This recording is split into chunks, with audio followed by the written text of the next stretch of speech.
Welcome to Module 4 of the Campus Experience EntremanurePrep course. The topic for today's module, or this week's module, is Challenge the Process. This is one that I struggle with. This is one that I struggle with because as a kid, I was always encouraged to go with the flow, to not challenge the process. And I think it needs to be understood that when we say challenge the process as a leader, it doesn't mean that you're getting in your leader's face figuratively or literally and challenging what he or she says. Challenge the process is both challenging what people are saying, but also challenging yourself on how you understand the process. So you've got to seek to be aware of the process. The only way to move towards buy-in or ownership is to seek to understand the process. A lot of times people jump in and go, well, I'm a new leader. I'm going to be leading ops for the first time, or marketing, or CSG, or class council, or SGA. And they don't take the time to sit back and understand the history, understand the process that has worked sometimes for decades. They just want to jump in and change things. And that is not what it means to challenge the process. What we mean by challenging the process is being willing, as we go back to own it, is to wrestle with it. Wrestle with these ideas, not wrestling with changing it, but wrestling a lot of it. Do I understand why this idea is here? And then if you don't, and then the idea doesn't make sense, yes, absolutely, we challenge the process to make the process better. To challenge the process, you must first understand it. So that's really what I want you to think about when you're reading these chapters, as you're watching these videos. Do you understand the process? Have you wrestled with it? Do you have an awareness? Do you have that buy-in? And then that will help you have that ownership. I'm going to be honest with you. The process of campus experience is not perfect.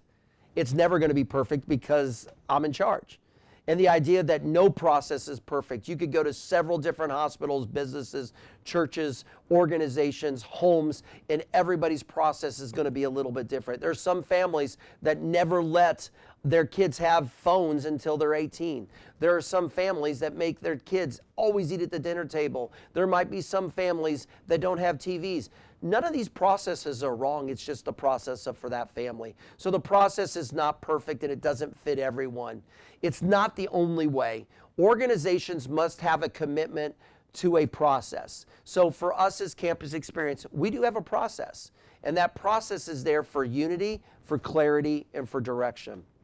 So as we go into these chapters, as we go into this module, to challenge the process requires these characteristics. Number one, humility. You cannot challenge the process correctly if you come in thinking that you're always right. Are you humble enough? Are you willing to admit sometimes that you might not understand? Number two, do you understand? Number three, do you have discernment? Do you understand? Do you have that discernment of the chain of command? Do you have that discernment of the organization you work for? Cedarville's a large organization, and sometimes you won't understand the process because the process rests outside of our office. But it's that discernment of always knowing that there's a reason behind things and just seeking to understand that. Do you have courage to ask the right questions? Do you have courage to say, I don't understand? That's one of the best things that you can do as a leader. Hey, I don't get this. I don't understand. Help me. Are you willing to collaborate? Meaning, are you willing to listen to other people, give other people feedback, accept other people's feedback? And then the last one is commitment. Are you willing to be committed to what we're trying to do in this idea of challenging the process? You can't be cowardly.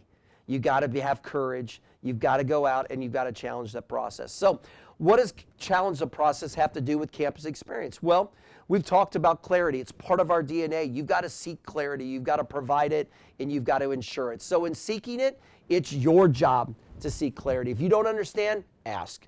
If you don't know what's supposed to happen, try to figure it out. You've got to provide clarity. If you're tired and you're overwhelmed with your classes or a relationship or you're not feeling well, you've got to have the ability and the courage to provide that clarity to your teammates, what's going on in your life. Because sometimes people judge us based upon our actions, not our intentions. We all want to be judged based upon our intentions, but we get judged, and we do judge on actions. But if people would provide clarity of what's going on in their life, what's going on with the job, then there would be a better understanding. So you've got to seek it, you've got to provide it, and then you've got to ensure it. So sometimes in relationships, in leadership, you've got to go to your people, you've got to go to the people that are leading you, and you've got to repeat things, that chief reminding officer, so that you're ensuring clarity. Number 2, on where challenge the process is important for campus experience, we're innovative. We're not willing to sit back and go, well, that's worked in the past, or that's how we've always done it. That's not what we want to do. Now, we do have to be aware of the current process because we don't want to change every single day, but we got to seek to make things better. We've got to share ideas. We got to live with that 1% better mindset. And that brings us to the third one. So not only do we seek, provide, and ensure clarity, and not only are we innovative, we got to get 1% better every day. And if you don't challenge the process, if you just come in and you're just punching the keyboard and you're just taking videos or you're just doing design or just making coffee and you're not challenging yourself to become a better barista or a better videographer or a better person that sets something up, then you're not living that 1% rule. And we've got to get 1% better all the time. Don't be afraid to fail. As I tell people, failure is not fatal, it's not final. Failure is a part of growing, and sometimes you learn more from your failures than you do with your successes. So first of all, seek clarity, provide it, ensure it. Be an innovative person, be creative. You're like, I'm not creative. What I mean by innovative is just see how we can make things better for other people, and then seek to get 1% better. Why is challenge the process important for you as a leader? To challenge the process forces you to know the current situation or the current process. That's important. You've got to know the process. You've got to know the process. You've got to know what your spouse is thinking. You've got to know what your kids are thinking. You got to know you got to challenge that process, but first you got to know the process. Number 2, you got to challenge the process requires you to be focused on how we can make things better for others. How are you making things better for me? How am I making things better for you? How are you making things better for your teammates? That's number 2. Number 3, challenge the process demands that you are not afraid to fail.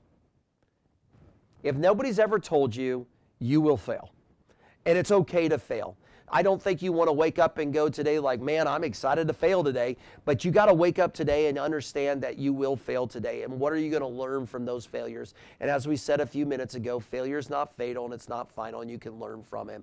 And the last one, number 4, to challenge a process means that you strive every single day, every single moment to get 1% better. 1% better at how you respond to others. 1% better on how you make eye contact with others. 1% better on how you keep your phone away when you're talking to others.